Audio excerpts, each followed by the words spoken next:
afternoon, one and all. Welcome to our podcast, The Absolute Truth. My name's Greg. I'm here with Christina. We're again excited to get a chance to visit and share with you. We're going to jump right into our Did You Know segment. Christina? Did you know that the State Department admitted hundreds of Americans are still left in Afghanistan? The State Department reportedly admitted to congressional staff Friday that there are 363 Americans still left in Afghanistan and 176 who are actively communicating with Biden administration and want to be rescued. 100 more Americans, the State Department previously said, remained on the ground behind enemy lines.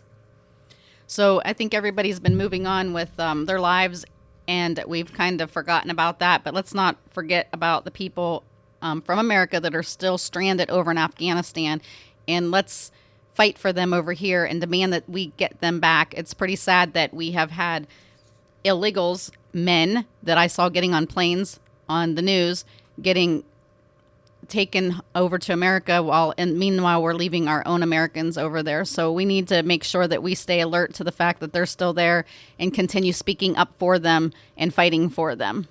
Greg? Okay, according to Just the News, this is by John Solomon. After enduring years of media antagonism, Trump seeks to disrupt the industry with his own platform. Former president tags big-name Hollywood producer to lead media conglomerate, promises Truth social platform will be live soon. After years of enduring antagonistic and sometimes inaccurate media, I think it was all the time, inaccurate media treatment of himself and his supporters, Donald Trump has decided to build his own media empire, complete with a subscription TV network and social media platform that promises to eschew censorship and embrace traditional American values. The 45th president announced Wednesday night the formation of the publicly traded Trump Media and Technology Group, whose first public asset promises to be a new social platform called Truth Social. Quote, I created Truth Social and TMTG to stand up to the tyranny of big tech, end quote, Trump said in a statement announcing the network. Quote, we live in a world where the Taliban has a huge presence on Twitter, yet your favorite American president has been silenced. This is unacceptable. I'm excited to send out my first truth on Truth Social very soon, end quote. The social app is expected to launch in November and be fully operational by the first quarter of 2022. Trump said he'll also be launching a subscription news entertainment platform, which he promises will feature non-woke content. The network is designed to give a voice to all and form a rival to the liberal Medium Consortium, Trump said. I think about this. I looked up the stock on this company, and it is bouncing all around the place. Very volatile stock, but think about how many people voted for Trump, truly voted for Trump versus the other side, and the cheating that went on. A lot of us know that. We've dug, we've researched. You think about how well this company is going to do and really help us fight off this attack we're under by globalists. So I'm excited to see that platform be launched and be part of it. Christina? And I'm excited to be able to actually speak the truth and not be told by fact checkers that it's not the truth. And so I think we all have come to the realization that anytime that's fact checked through Facebook, that you can guarantee that it is a factual statement that you have put up. So my next did you know that the Supreme Court declines to halt Texas pro-life law, sets the date for review of two cases challenging the rule. On Friday, the Supreme Court declined to halt a Texas pro-life law, but agreed to give two cases regarding challenges to law expedited review, with oral arguments set for Monday, November 1st. That's good news for abortion. And now if we could get the Supreme Court to actually hear the case against this fraudulent election so we can get the rightful president that won back into office. So let me ask you, Christine, you're saying that article is communicating to us that the Supreme Court actually upheld Texas's approach to banning abortion? Yes. Awesome. Yes, so that's a win for us. Also, Psaki, the biggest liar aside from Biden. He lies and she swears to it. Psaki doesn't deny Biden's approval has declined sharply, but she blames part of the American public people are at fault. And get this, she blames the unvaccinated Americans. His ratings are, last I heard, was 38%. I'm assuming they've declined since then. And to me, 38 seems extremely high. I mean, probably 15% of people voted for him, so how he has a 38% approval rate is baffling to me. Greg? Exactly. Okay, this is, again, just the news. It says here that this is just October 21st. What was that? Yesterday, or 2 days ago. Joe Biden's executive order requiring private employees to get the COVID-19 shots hasn't gone into effect and therefore isn't enforceable, argue several Republican attorney generals. And if and when the regulation does go into effect, they vow they will immediately sue and stop it. Quote, no such rule or regulation is currently in effect, Montana Attorney General Austin Knudsen wrote in an open letter to all Montanans. And, quote, there has been a great deal of confusion since Biden announced his mandate September 9th. It goes on to say, the time frame for when and if the OSHA rule would go into effect has yet to be determined, meaning currently no federal vaccine mandate exists related to OSHA and private companies. The order would impact at least 80 million Americans who work at a company that has more than 100 employees. The order requires them to provide proof of receiving 2 doses of the COVID shots to remain employed or be tested for COVID-19 once a week.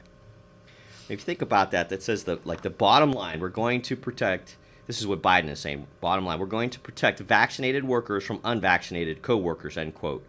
Does that make any sense? No. The whole point, if you're vaccinated, why do you need protected by everybody else? That just, he contradicts himself. Exactly. If it's not preventing you from getting it and you're still in danger of getting it, then why would you get it in the first place? It makes no sense. And people are just lining up like sheep. We got to wake the rest of the sheep and turn them into lions, right? It goes on to say Texas Attorney General Ken Paxton argues the mandate is unconstitutional.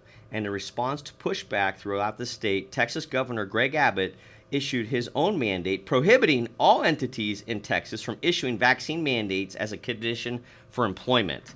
We need more states like Texas and Montana to stand up. How about Ohio? Hello? We also need more companies like Southwest Airlines and GE and a lot of these different businesses that are, and not businesses, but the employees of the businesses that are trying to implement this to stand up and stand strong like they did, because once we've seen that if they do that, then they remove the mandate. And so we need to have people stand up, stand together, unite together, and do not back down. No, many companies are backing down because their employees are willing to stand up. And I love it. Yes. I love that. Let me finish up here. It says, Knudsen says his office is, quote, preparing to immediately challenge and enjoin this federal overreach on a variety of grounds when the Biden administration issues its announced rule, end quote. Oklahoma Attorney General John O'Connor also announced that no federal rule mandating employers to require their workers to get the shots exists. He's instructed employers and Oklahomans to ignore Biden's order. I love that, right? We learned in our constitutional class or boot camp that states have the power, not the federal government. In addition to that, states have power through our legislators to stand up and make sure that we keep the federal government in order, and also use a motion called nullification. So we can nullify all these unconstitutional orders this bogus president is making. This Attorney General, John O'Connor, goes on to say, quote, I urge Oklahoma employers to disregard the Biden administration's wishes to the contrary, O'Connor said in a statement. In the event federal emergency rules are issued that place such an unlawful demand upon employers, our office will be joined by other state attorney generals across the country to quickly sue and seek an injunction against any implementation or enforcement, end quote. Oklahomans, he argues, have the right to make their own health decisions, including whether or not they get the COVID shots. Quote, employers that are mandating vaccines are unfortunately doing so upon their own initiative, he said. Religious, medical, and personal exemptions should be uniformly approved by those employers at the very least. Arizona Attorney General Mark Brnovich already sued the Biden administration over the vaccine mandate, arguing it violates the Equal Protection Clause of the U.S. Constitution. Stand, hold the line, folks. Don't take your eyes off the prize. We have all this stuff coming at us, but what's the main focus, my opinion? Full forensic audit for all. I'm going to get into that here in a quick second. Christina? Yeah, because if we don't fix the elections, then we don't ever have a fair election again in history.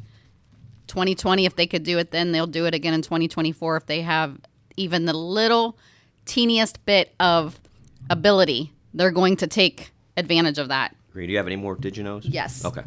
Did you know that NSBA, which is the National School Board Association, has issued an apology for describing potential domestic terrorism at school board meetings. The National Boards Association sent the letter to Biden administration late last month that asked the Department of Justice to crack down on threats of violence and acts of intimidation at local school board meetings.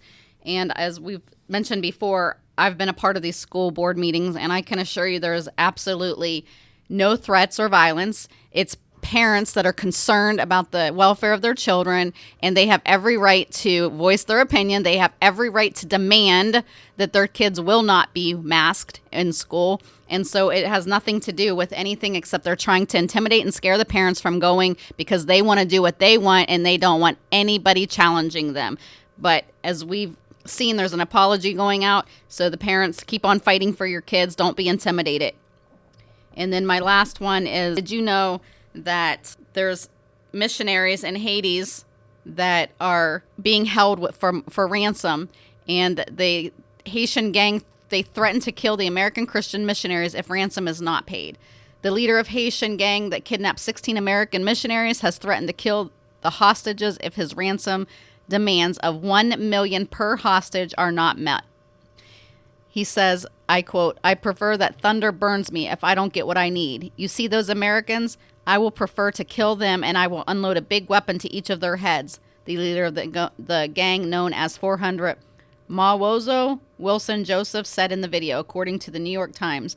"I mean what I said, and that's it." Please pray for these missionaries, because we know with the fraudulent administration that we have currently, they are not going to run to their aid and help them. And so it's going to be solely a God thing where God's going to have to miraculously save them.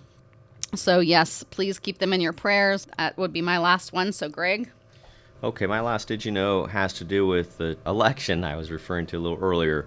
I want everybody to go to this website. It's fix2020first.com. So FIX2020FIRST.com. Sign the petition. This is something that Mike Lindell has put together for all of us to sign on to this. He plans to take all his evidence to the Supreme Court and wants to have at least, I think he said, 150 million signatures on this. So let's all do our part and make sure we sign that petition. In addition, we need to reach out to our local legislators and make sure they know that we know what's happening, and we don't want to take our eyes off the prize. And the prize is what happened in that election. We have to get this fixed, corrected. We were talking to legislators recently, and I asked them about this, and the gist of the response was, it's not on the radar. It's not on the radar. Well, if it's not on the radar, I'll take part of that responsibility for us not being on fire enough to get in our legislators' face and make sure we mandate that it be part of the target, and the bullseye actually is what we need it to be, to focus on and get legislation passed if we need to get it passed, because that's what our legislators are designed to do, to represent we the people and get things done that we believe need to be done in order to save our country. And that definitely needs to be done to save our country. So please, everybody, reach out to your local legislators, and mostly I think all of us need to reach out to the leader of our House state, for the fact that that person is the one that makes a difference with what legislation is allowed to be voted on and what's not. So let's make sure we do that. Let's mail them, let's email them, let's call them, let's text them. Let's continue to make sure that your legislators know we will not accept anything but a full forensic audit for the state of Ohio. We need to lead other states. Yeah, Trump won the state of Ohio, but did you know that out of the 1,600 homes that they went and knocked on doors, 32% of those homes were phantom voters, and that was just in one county in Ohio. There's tons of evidence. Trump didn't win by 7 or 8% in Ohio. He won by more like 15 or 16%. So if that happened in Ohio, just imagine what happened all across the U.S. So we cannot let that go. Do not take your eyes off the prize. Okay, you said that was your last one, Christina? Yes. Okay, we're going to jump into our hot topic discussion. We're so excited to get a chance to visit with the founders of Building Blocks for Liberty. We have John Hendry and Jim Lewis. We're going to have an interview style with these guys tonight, ask them some questions, pick their brains a little bit, things that might be able to help us going forward also as we the people. And Christina's going to go ahead and start us out. First, I want to start out by thanking both of you for coming tonight. And I wanted to ask you, what made you decide to start this Building Blocks for Liberty? Well, we started teaching 10-week classes, one night a week for 10 weeks. We started doing that back in 2010, 2011, right in that area. And we got to a point where people said, I can't give you 10 weeks in a row, one night a week. But if you can cram it all into one day, I'll give you one day. So then John and I sat down one summer and we crammed 10 weeks into one day, 6 hours. Wow. And once we got that done, we decided we needed to come up with a name. And so my wife said, well, let's call it Building Blocks for Liberty, because you do building blocks as you teach. So that's where the Building Blocks for Liberty came from. We decided to incorporate as an LLC. And then a year later, or 2 years later, we went ahead and applied and got a 501c3 from the IRS. So we're totally, charitable organization focused on education now. And I love that, Building Blocks for Liberty. That's a really good name. Real quick, do you guys want to we'll start with John, give us a little background about yourself? Okay, I was born in Central Florida, raised there for quite a while. Junior high school level, my dad got a transfer to South Central Oklahoma. Lived there for a couple years. We ended up moving from there up to a couple places in Michigan. Lived there for a while. Ended up in Cincinnati for my last year of high school, and met my wife there. And so finished high school and started at University of Cincinnati as a history major. Things got pretty fired up with the Vietnam War and the draft and stuff, and I ended up having to leave UC and went into the Marine Corps for 4 years. Got out of the Corps, loved history still, ended up doing toolmaker's apprenticeship and kind of did that, and then ended up working my way through college, got a degree, and then went into basically international finance and risk management, and continued to read, continued to study, kind of traveled all over the world with that job. Finally, I think when things went south in 2008, Tea Party started popping up, so I wasn't the only one throwing shoes at the TV. And kind of got involved with that a little bit.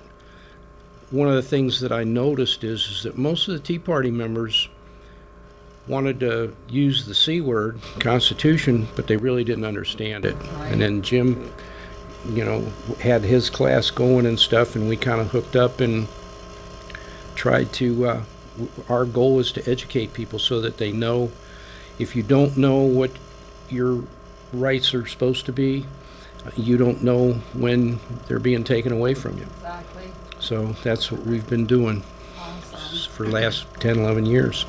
Awesome. I think that when you talk about our rights being taken away and not even knowing what's happening, that's one of the things I try to communicate when I invited folks to the boot camp tomorrow morning. Was the more knowledge you gain emboldens you to take more action, and you can stand on truth and let the chips fall. And that's one of the things that I always encourage people to do, is gain that knowledge. Kind of neat that you have that history love followed you all throughout your career, huh? Yeah, it did. It pretty much started, my grandparents were not FDR advocates. Yeah. And the farm that I lived on was an extended family, so the grandparents were the patriarchs of the family and stuff, so we got to listen to a lot of things while we ate, and lively discussions at the dinner table. That's the way it should be, for sure. Jim, did you want to give us some background information about yourself, please? Sure. Like John, I grew up in Florida, down in Miami area, and when I was 14, my dad got transferred up to Cincinnati, so I started high school in Cincinnati, completed it, and I had no hesitation. I went right into the Marine Corps out of high school, spent 4 years in the Corps, and all during this time I always had a love of history and read historical books all the time. I liked reading biographies of famous people, and I also liked reading about the founding of this country and about our history, our early history especially, how we came to be. And it just went on until, like him, in 2008, when things started going south. Here we had all the Tea Party pop up in 2009, and I'd go to the meetings, and I'd come home and tell Roxanna, my wife, these people don't really understand the Constitution. And she said, well, why don't you teach them? So we know who the brains are behind this whole operation, right? So I fought with it for about 6 months. I struggled with it really because I didn't want to do it. But then I finally just kind of felt like I was being led to do it. So I just told God, look, I'm going to do this. If I fall flat on my face, I know you didn't want me to do it. And we have never looked back. Awesome. I think that's kind of what you feel with your push towards commissioner, not wanting to do it, and then. Yeah, it's definitely not something I always dreamed of doing. I don't like politicians personally; they're all liars. But I know that I care deeply for this country. I love this country, and I am a true patriot, and I will always look out for what's best for the country and the people. And we need more people like that running for office. Politics is local. That's where it all starts. Yes, absolutely. And today, more than ever, we need to have local control up to the state level. This is where we have to concentrate our action right now. Absolutely. I think we all discovered that with Trump, because Trump did an amazing job. He fulfilled all of his promises and exceeded our expectations. But that still wasn't enough, because we have to have a firm foundation. Our foundation is so rocky right now. Yep. A lot of it's cultural. Yes, absolutely. But real quick, before I forget, thank you both so much for your service. Oh, thank you. Thanks, guys. So you said you started in, was it 2010? Doing our Building blocks? 10-week classes, 10-week yes. classes, okay. Yeah, we started about 2013 doing our one-day class, and we've probably done over 70 of them. I've lost count, to be honest with you. We don't even count them anymore. We used to count them 1, 2, 3. Now we just say, this is Constitution Bootcamp Boardman. That's what we call it. Yeah. So that's how we do it now. Okay. So do you have one mostly every weekend? No, we try and keep it to a maximum of 2 a month. 2 a month. It's a ton of work. Sure. I printed up all the binders yesterday and punched them, and then I got this morning and I put them all together. So that's, what you got to go through just getting ready for the book-wise. So you've always got to do that, and then have everything packed up and ready and staged to go. Because you get games and different books and book sets and binders. You've got all these things you got to make sure you got all lined up to go. It's just There's a lot more behind the scenes that Yes. goes on to get you in person to do the boot camp. Yeah, and you're doing that also. It's not like you have a staff of people helping you. So and that's- I teach 4 mornings a week, so that takes up my morning, and then for those 4 days that I teach, those 6 classes I teach, I have to do a lot of homework preparation for them, and what you're gonna teach. so it's just a ton of work. Like you said when I was talking to you on the phone today, you're doing more now than when you were working full time. I think I am. Yeah. Yeah. In your guys' opinion, do you think that most people are not aware of what is in our Constitution more so than people that are aware? Oh, for sure. Yeah, For sure. I agree with you. In fact, that's why I need to go to your boot camp, because I don't think that I know it as well as I should either. Because it's not taught in the schools. I think you both addressed that earlier. It's not. And people, you come to the class, and I would say 90% of the people that come to class don't have a clue what the Constitution is about and what this country's about, and the relationship of the Declaration of Independence to the Constitution, and how you've got to know those relationships, and you've got to understand what the founders based this country on as far as principle and the natural law and just things like that people just don't know. Right. Goals. Like, I know that you guys have, you had over 70 of these that you've done, and I think I talked to you a while back, and you said we would love to get additional instructors throughout the entire country and Yep. spread the knowledge. An informed public is the best public, not a manipulated and lied to public, brainwashed public that we see right now going on with mainstream media. Exactly. Yeah, we'd like to get more people replicating what we do, and like Bob Hilliard, who is the guy in Texas that works with us. He's also the guy who wrote our textbook, the Handbook for We the People, that you'll be getting tomorrow. Awesome. But he gives video boot camps. Instructor-led boot camps are, I think, optimum. That's what you want, but you've got to have a lot of training and background to do it and be able to do it properly. Bob does the video boot camps, and I think that's what we would like to see spread first, or these video boot camps out to whoever wants to host them, can host one in their home. Right. Now, do the video, that's a great idea. That It's is kind of a like great churches idea. have moved to the small, Right. small groups, and there's a bunch of small groups that are part of the big, body of Christ, the church. Right. You watch one 45-minute video a week and you discuss it. Either that or have a 4th of July party, 45-minute video, talk a little bit about, get the hot dogs ready for the grill. Another 45-minute video, put the hot dogs on the grill. Another 45-minute video, maybe pop a Cold one. beverage. Yeah,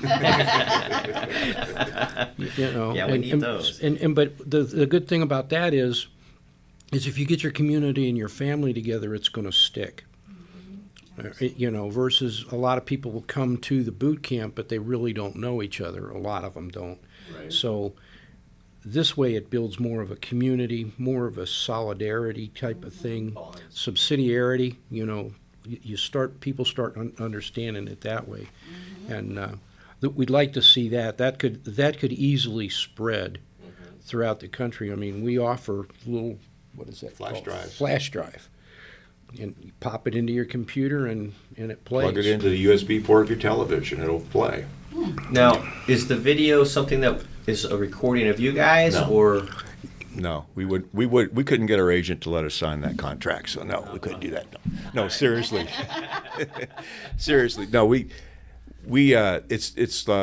It's like you're sitting there looking at the screen that we're showing you with a voiceover, and it's timed so it automatically moves. It's an MP4, and it just automatically the screen goes. There are videos embedded in it that are the same type of videos we're going to show you in the class tomorrow.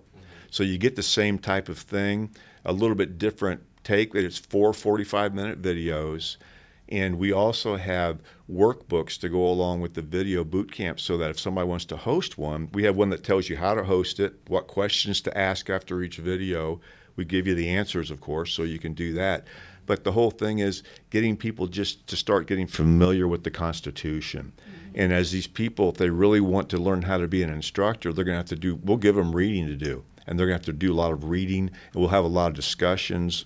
And if they're distant from us, we can do Zoom meetings with them and talk. But we want to get people trained properly to do this because we just don't want people out there delivering it willy-nilly that don't really understand what it is, because they can do more damage than good. Yeah. We need to pass the baton, right? Yep. We got to make sure that others can carry forward as you guys, lead them. So not have to travel as much and have more time for the grandkids, as you said before, right? I was going to ask you, so we all, I think, will agree that the Constitution is currently not being upheld. Since you guys have so much knowledge in this area, what do you think is the biggest and most important part of the Constitution that is not being upheld? I know there's so many areas in this, but... I can say it with 2 words. Okay. Enumerated powers. In the Constitution, our Constitution, and founders have said this over and over and over again, our Constitution is one of enumerated powers only. And the only qualifies the enumerated powers. Enumerated means listed, so it means listed powers only. That means if a power is not listed, they don't have it. And people don't understand that concept. And when you look at Article 1, Section 8 of our Constitution, all the powers Congress has are listed right there. Since Congress is the only entity that can create law in our federal government, and we know that because Article 1, Section 1, Clause 1 says, all legislative power herein granted shall be vested in a Congress of the United States, which shall consist of a Senate and a House of Representatives. Very first sentence in our Constitution says that. So we know only Congress can create law, so the powers they have are what our government can create law around. The president's, the executive branch, the judicial branch cannot create law. The executive branch is there to enforce the law, and the judicial branch is there to apply the laws Congress passes, the president signs to legal cases. That's it. People got to understand how the government works. It's supposed to work. James Madison told us the Constitution is nothing but a parchment barrier. It has nothing but paper to stop the federal government from doing what they want. It's we, the people. It's our fault that it's gotten the way it has. Absolutely. Do you think that the judges that are in place in a lot of the different districts are playing a big part in holding up the Constitution? not, I should say, not holding up the Constitution with what's been happening with some of the things with voting, some of the things that have been happening with these executive orders he just keeps throwing out there about, the vaccine and. Well, when you look at it, let's take a look. What federal judges, what are they part of? Federal government, right? So what are we doing when we allow the federal government to define its own powers? That's the question that I have. They're basically, if you defer to the judges, you're letting the federal government define its own powers. So you're basically subject to the will of a government that decides what its powers are and just constrains itself given whatever its will happens to be on that day. And, It's instead of the Constitution, you're letting them define their own powers instead of letting the Constitution define their power. See, that's the difference. And so you don't go to federal judges with questions saying, can you do this, federal government? Right. And like, duh, what are they going to say? They're part of the federal government. They want the power, especially the courts, because they were set up to be the weakest branch by the founders. So you don't go to the federal government and ask it, are you allowed to do that? Okay, the states are the members of the compact. The federal government is the creature of the compact. It was created by the compact, and that compact, of course, is the Constitution. We, the people, through the states, delegated to the federal government certain powers and certain powers only. And delegated means given from a higher power on a temporary basis to a lower power. The people being the higher power and the government being the lower power. Federal government wasn't even created when the Constitution was written. So it's not part of that compact. So you don't go to it, ask it, tell us if you're violating our compact. Mm-hmm. You tell it when they're violating the compact. I think that's the same as these mandates that are being issued out by the CDC and World Health Organization. They don't have that authorization. They work for us, and they have it all backwards, just like a lot of these politicians, the court systems. They represent we the people, but they think now that we're peasants, and they talk and tell us what we are to do. CDC is an unconstitutional entity. The FDA is an unconstitutional entity. Any of these ABC agencies are unconstitutional entities. You have to look, what are the powers in Article 1, Section 8? Do they have the power to create anything around health care? No. Anything around energy? No. Anything around education? No, because it's not listed. So how do we change it is my question, because I'm about change. Real quick, before you do that, you made me think of something that I wanted to ask a little while ago. Okay. When you bring up about we're giving too much power to the federal government, and then you look at we the people gave the power to the states, and the states basically then empowered a federal government to help oversee everything, is how I'm taking it. Are you insinuating that we need to get back to, like you said earlier, about the local government and really getting the people strong and that represent we the people, and then make sure our legislators statewide are strong and not basically manipulated by the federal government to do what they want instead of what we the people need done? Absolutely. I mean, that's, given the situation that we're in and where it's gone, that is our focus pretty much. We try to focus on, all right, these are the things that we're teaching you about a constitution. You have a state constitution. Pull out your state constitution. And what is your state constitution? The Ohio has a Bill of Rights in the state, and it's stronger than the federal Bill of Rights. All right? When we talk about the emergency declaration in Ohio, most people in Ohio aren't aware that the Ohio Constitution delegated to the legislature the power, in the legislature only, the power to declare an emergency. A health emergency.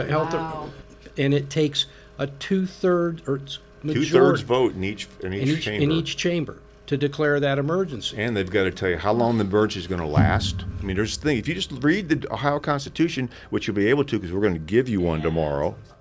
And DeWine took it upon himself to make all those decisions and didn't ask the legislators or Tyrant, and so, Jim fired off a letter to his state rep, right away within a couple days. I sent one out to mine and got a word salad. I'm not going to do anything back. And those are those state legislature I don't know about yours. Yours is okay now, right? Sure, yeah, Jen's good. Yeah, My she's state good. rep now, she's the one that brought us up to Columbus in April. We sat down with about 15 state legislators, state reps, House reps, and we taught them, or tried to teach them, about nullification, the power of the lesser magistrate type doctrine. If you've ever heard of that, the power of the lower magistrate. It's a real good book by Pastor Matthew Trewella. It's a great book. We'll have it for sale tomorrow. We'll have that tomorrow, you know. But I feel like our legislators should all, before they're even allowed to be servicing we the people and voted in, they should have to know the Constitution inside and out. right, but They don't. It has to go even deeper. Well, there's two constitutions now. Okay, there's what they call the living Constitution. That means whatever they decide they need it to mean at this particular point in time. And then they change the meaning of words to make that happen and things like that. Or there's the Constitution that was understood by the people that ratified it, the people that signed that contract. How did they understand it? And that's where we come from. This is what was understood by the people that signed that contract. So that's what that means. When you look at contract law, what is the meeting of the minds? You know, when a judge is looking at a dispute over a contract, all right, what did you guys, when you signed this thing, what did you really mean? What did you understand? And that's where we try to approach it, is the meeting of the minds. And so if they learn them, Jim calls it the magical method, that it means whatever we want it to mean, okay? If they learn that, then they really haven't learned the Constitution. So they need to understand, some people call it originalist, things like that. Strict construction. Strict construction, all right, which has been out of favor for almost 200 years. Okay, so, but you even have to get back farther than that. You have to get before the Constitution. When you're talking to somebody that's going to represent you, you have to go all the way back to the Declaration of Independence, because those are the questions that you want to ask them. Because, well, you know, are you pro-life? Oh, yeah, I'm pro-life. Are you pro-Second Amendment? Yeah, I'm pro-Second Amendment. That's all great, but where's the spine that says that what is the purpose of government? And if they can't answer that in a sentence, then they have a problem. And those are the kinds of questions that you need to be asking people. What is the purpose of government? What type of decision process do you go through? What are the steps when you're evaluating a proposal by the government? You know, number one step, is it covered under the enumerated powers? Right? And you kind of go down from there through those steps. And if they can't answer those questions, then to me they're a little bit suspect. Maybe it's just an education issue, or maybe it's a different issue that education isn't going to really help. Yeah, I think if you know, we have somebody that's looking to represent us, is that truly their intent, or is it to basically just tell us what to do? And a lot of the people, it seems now, they're trying to really focus on getting people just to listen to the government and do what they say, instead of what we the people actually want. Well, our founders, they told us over and over again that it's up to us to elect honorable men and women to represent us in office, whether it's at the federal or the state or the local level.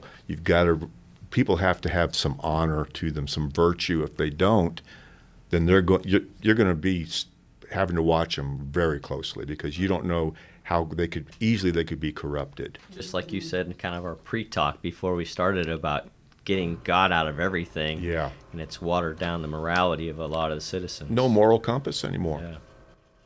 It's really sad, really sad. Yeah, we've got a lot of things that we're going to talk about in class tomorrow, and John is going to cover this. And I can talk about it since nobody's going to hear it before the class, that, John is going to cover nullification. And nullification is it's kind of the doctrine of the lower or lesser magistrates, where if you have a higher power or a higher authority that is trying to do something that goes against the laws of God, or something that's immoral, or something that violates a person's liberty, their property, then the lower powers have the right and the duty to interpose themselves between the higher power and the people to protect them. And so that's what nullification basically is. It's a form of interposition where the state just tells the federal government, or your county or your township or city tells the federal government, no, we're not going to do that. Do we see that happening a little bit throughout the U.S.? It's happening all over the place. Yeah. Yeah, you know, but again, we got to push this down even lower. We need our local to say to the state government, no, you're not gonna do this in my jurisdiction, because we have a state constitution. Right? And we can, you know, I just gave an example of where the state constitution was absolutely violated. And so we've got a lot of education to do. A lot of the people that are currently in, and I don't, you know, there might be some good ones, but this is all real foreign to them. You know, I've had to deal with some of these politicians before, and they just kind of look down on you, and they think that, well, I'm smarter than you, so I need to run your life. And so we have to start educating them, but we have to educate them to the point where they know that if they don't take that education seriously, they're not going to be in the positions that they are anymore. There has to be a consequence. There has to be consequences. And currently there are none. There are none. Currently what we have is, and this is one of the violations of the basic principles of law, is that the law is supposed to apply to everybody equally. Exactly. Right? Well, what we have now is that the rulers seem to think that the law doesn't apply to them, but they will hide behind it to prevent you from doing anything when they don't. Yep. When they don't do that. So they're trying to twist the law to their advantage. Yes, they are. And again, when the people become educated, then they'll know when this is going on. They'll know how to address it.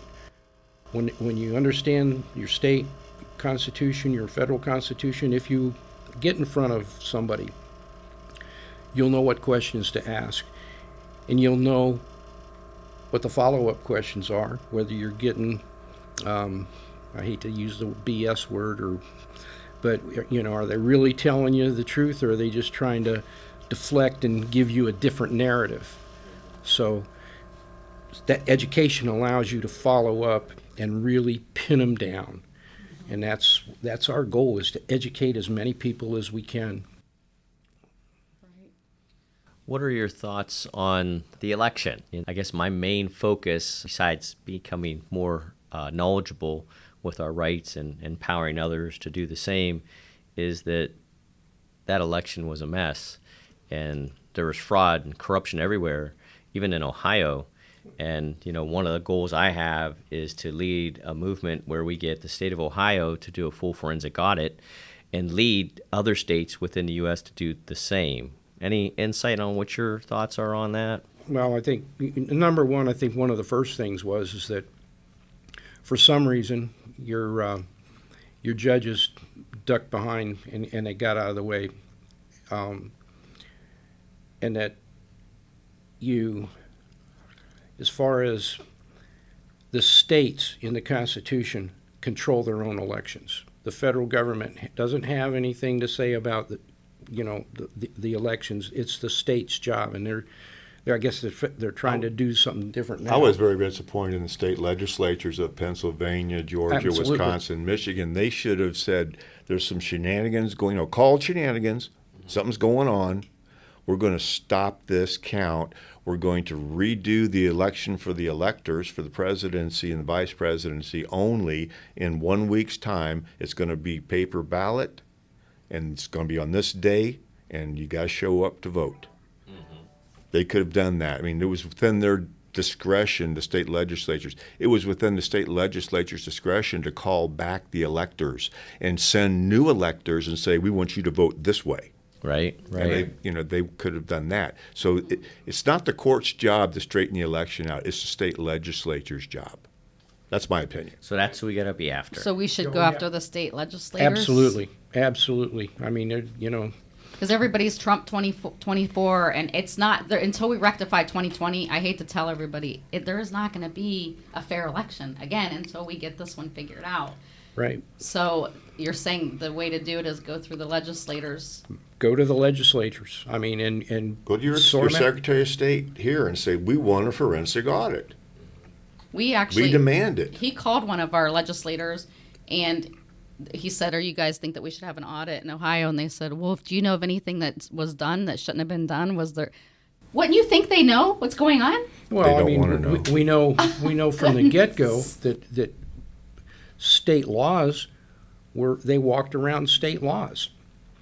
All right, so if they walked around state laws, if the election boards did not follow the state laws, then I don't need to say, well, here's 10 votes that went the wrong way.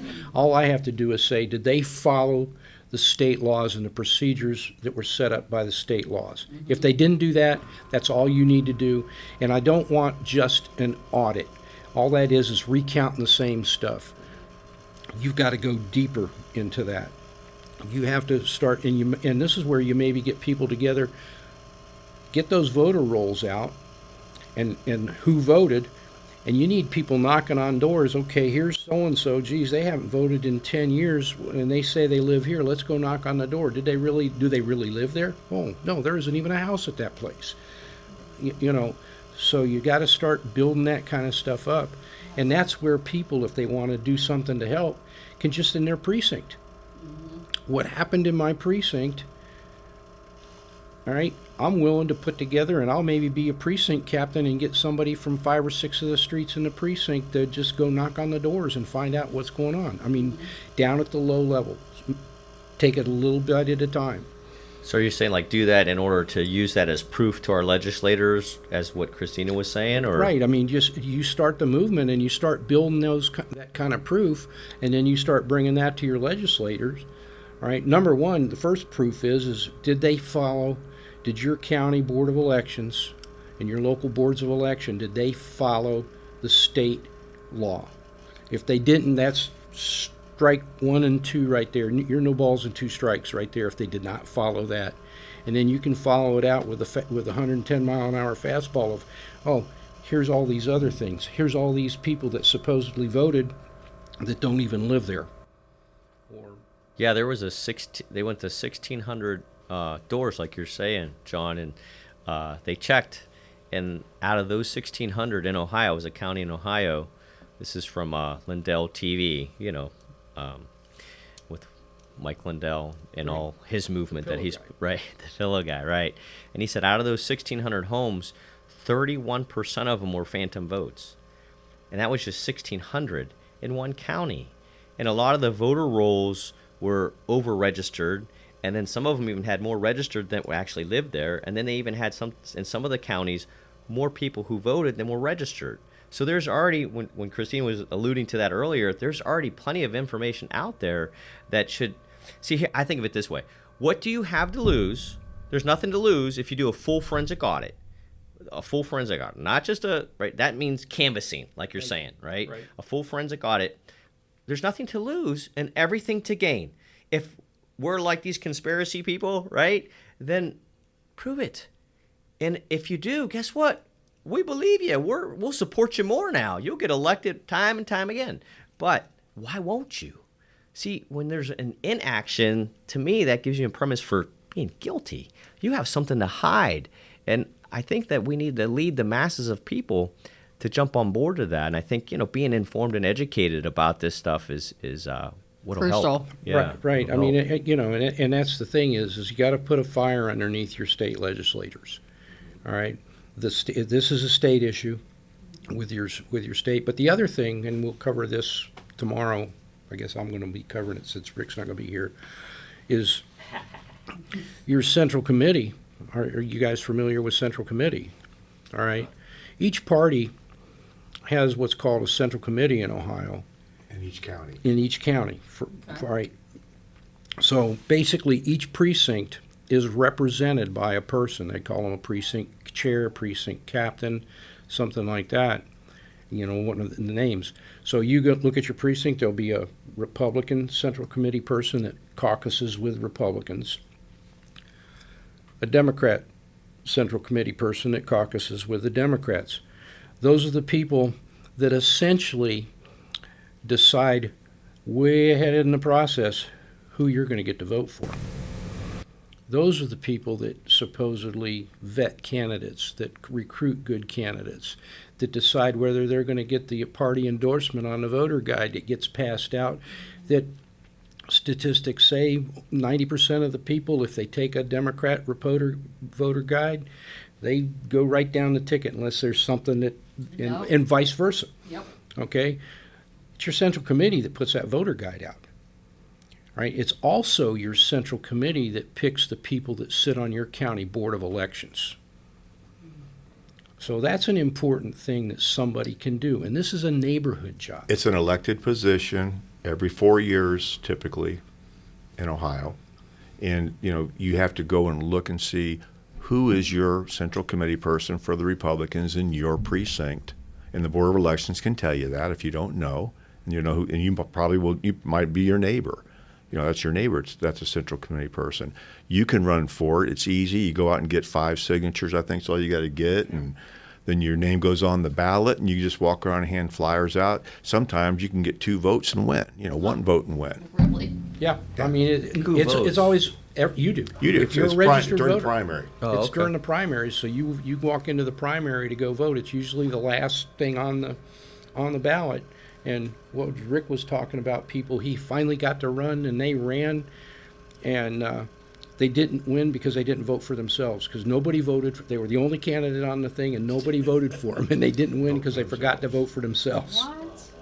So, My goodness. and given your county party rules, you could show up at a central committee meeting and say, you know what, these 4 seats are open. I'd like to help out. And more than likely, they'll say, okay, and they can appoint you to a place outside your precinct. It depends on your county rules, but a lot of the counties allow that. My county does. All right. So, What's the job that they have? What are they responsible for? Just basically running the county party's business. Like John said, they vet candidates, quote unquote, but they also give the party endorsement when it's endorsement time. And as John said, if you get the county party's endorsement and you're a county candidate or a state rep candidate or something like that, a township candidate, and you get the party's, like where I live in Butler County, it's Republican. If you're a Republican, if you're the party's nominee, you win. Is it like the campaign recruiter? So you want to get the primary becomes the big time. You might have 3 Republicans running against each other. The guy who gets the party endorsement is typically the one that's going to win. So, and if that's the person that wins the Republican primary, they're going to win the general election because this Butler County is Republican, period. That's the way it is. So it's a very powerful position when you've got a couple hundred people making choices for hundreds of thousands of people. right, I mean, the example we have is there's 160 people on this county's central committee, and there's 160,000 people that can vote. That's in Claremont County. That's in Claremont County. So that 160 people, think of your leverage. You guys are in the finance business, right? Think of the leverage there, right? Because they're the ones that really decide what candidate is going to get that endorsement that those 160 people are going to get to vote for in November. So, I mean, and it's not a big job. Some central committees meet every other month. Some of them, meet every month, but they take the summer off. But that's what you do. And then, candidates call you. Because the people that have been running things for a long time know how important this is. All right. So, and they like to keep this kind of close to the vest. They would just as soon you not know about this, and they will do They did things good because I wasn't aware. because they'll want to, they want to still control things. Now, it's going to be a fight. In my county, it is corrupt as can be. The county that I live in, all right? It's Hamilton County. The GOP in Hamilton County is run by a few oligarchs, all right, that have consolidated the power into what they call the executive committee. So so they have this executive committee, and they run everything. They even do the endorsements. All right, so you show up, you basically, if they have a meeting, you can show up one time and you can basically, they've already got everything planned, it comes out, there's no debate on it, and it just kind of, you hear the train coming down the tracks. But they run it. And so, but in an executive committee, what's an executive committee normally supposed to be doing? Running the day-to-day business. When it comes to the political decisions, it should go to the whole central committee, but they've consolidated that into themselves. So until we in Hamilton County can get over half of the members on central committee thinking the right way or understanding what the process is to be able to change the rules, we're stuck with it the way it is. And it's that way in most of your big cities, most of your big counties and stuff. It's run because, Hamilton County's got close to 600 precincts. Yeah, it's a big county. Okay, so it's a big, so the central committee has a job, and that would be to run the day-to-day, because they also do things like making sure that campaign signs are going to be available for their endorsed candidates, and have have offices open, and so there's a lot of that business that has to go on. But when it comes to endorsement, the whole central committee should be involved in that endorsement, not just the executive committee. Interesting. A lot more to it than either of us have known. I heard some information about the union at YSU. Leader of that union decided that everybody on campus, including the professors, should all be vaccinated. What you said just reminded me of this. And instead of her going to all the people that are part of the union, the professors, because some of the professors are against what she's doing, but she didn't care to ask anybody's opinion. She just took it upon herself to say, listen, Trussell, we want this done. Get it done by, such and such date. And there's a lot of parents worried right now that their kids who are trying to, get the education locally, that they're going to have to go get vaccinated before they can even attend. So she just took it upon herself instead of involving the others that should be part of that decision. It's kind of like what you're saying is happening in Hamilton County. Pull them out. You pull enough kids out, they're going to lose that money. You watch them change their tune. Exactly. Right. Yeah, it's, and the thing is the other thing, even stall. Look at what's going on. I think we talked about the airlines and some of the other things where essentially people are starting to force the government to back down. Okay, you talk about presidents making law through executive orders. One of the things is that the vaccine, and I don't like to call it a vaccine because it's not. It's a flu shot. It isn't even a flu shot because this is a genetic. Some of the things we're hearing could even be more of a way to help control population. Yeah, it could be. I'm not know going to all go that facts, far. yeah. I'm just going to say that this is a genetic treatment. But when you look at it, there's enough people starting to push back that might not happen. And the regime leader, he comes out and says, well, everybody has to get vaccinated that wasn't even an executive order. Yeah. That was just a press release. And people take a press release as something that they have to do. Again, we have to educate people. Right. We have to, you have to educate people. Yeah, so many companies jumped right on board with that and started saying that's what we're doing because this knucklehead says we have to do it, and all he did was say something. Right. Because they started teaching people a year and a half ago to follow orders and mandates, and now they kind of just, that's what we're supposed to do. And if you psychologically, if you're told to do something for so long, See how well it you think works? yes, Works good, doesn't it? And I think it was a trial, and they're like, wow, these people really obey well. That's why it just broke my heart. It is. It's heartbreaking. And when I saw the face diapers coming on, I know. and all the people wearing the face diapers, I'm like, what are you doing? And if they hadn't have done that, we wouldn't be at the vax mandate point now. Exactly, because they didn't draw the line there. And that's why we've been going to board meetings to stop these kids from being masked, because the next thing, if this goes through, they're going to mandate those kids to get the shot. You watch. That's what it's leading up to. Plus, I think they're conditioning our kids to think that that's normal. That's normal life to wear those. No, Right. We're not China America. We're America. We are free. And it breaks my heart too. And you see all these kids all masked up. It's unhealthy for them. It's dirty. They're messing with that with their hands. They're getting germs all over. It's just a mess. Well, it just, to me, it's so ludicrous because anybody that would believe that, one of those masks, those paper or cloth masks, are going to stop a virus microbe. It's like believing that putting up a chain link fence are going to keep mosquitoes out of your yard. It's not going to work. It's insane the way people are much more gullible. I had more confidence in the American people than they're not as intelligent as I thought they were. People are intelligent. A person's intelligent. People aren't. There's a difference. Yeah. They talk about taking over a country. One of the main things you have to control is the media, and we see these the power and the wealth that control the media, and that has to be changed. But like you guys had said, there's a way to do it, and we're going to learn a lot more about it tomorrow, and we're going to help you guys spread the word. Absolutely. We might even find a couple instructors that might want to Want to help plug in out with you guys. or get us in another place. I mean, we've driven up to northern Michigan before, and just get. We will. We'll spread the word. I had already somebody asking me about next weekend. You guys doing another one, and I said I don't know. I'll let you know, but I'll put you in touch with him. He's the guy that's helping Blystone run for governor, and they wanted to team up and get you guys maybe to do a class for him.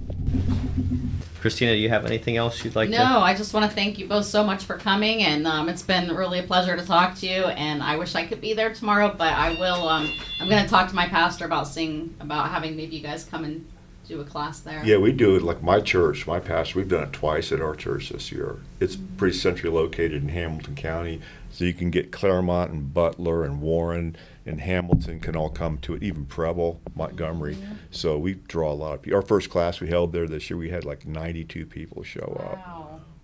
And that's in an area where we've done classes for years. So I was really amazed. That told us this is going to be a different year. So we've been doing 2 classes a month. Well, I commend you guys for getting out there and getting the truth out there and teaching people the Constitution and the things that we need to know in order to keep our freedoms. Well, we thank people like you that work hard to put this together so we can come in and do it, because we know we don't do it by ourselves. It's a team effort with other people. Always is. We all have to play our part, and I think a lot of people are getting in the game to help do that. And as more of us do, more we even decide to get involved. So I think you're right. Yeah, we're excited So about that. thank you both. Oh, you're welcome. Thank you. All right, folks, we'll get into our next segment, our Bible verse for the week. Christina, do you have that ready for us? Yes, I do. The Bible verse is Joshua 1:9, and it says, Have I not commanded you? Be strong and courageous. Do not be terrified.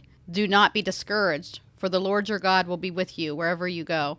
And I think sometimes in the world that we're living in today, it's very, very easy to lose focus on knowing that God's in control and he has everything planned out. None of the stuff that's happening is a surprise to him, and he will protect his children. And so this is just an encouragement to make sure that we have the reminder that he is always going to be with us wherever we go. Even if we go through persecution, we will not go through it alone. So I thought that would be encouraging for people to hear. And then I'm going to go ahead and go into the prayer for this country. And so I just want to ask you, Lord, to give us the courage and the strength that we need to get through this, and to help us to not grow weary, as we all have become a little bit weary because we've been dealing with this for so long.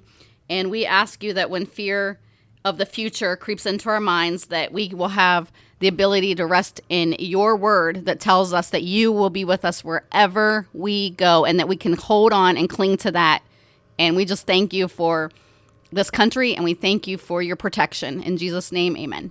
Amen. Okay, folks, that'll finish off our podcast, The Absolute Truth. We'll look forward to visiting with you next week. Thank you. Thanks.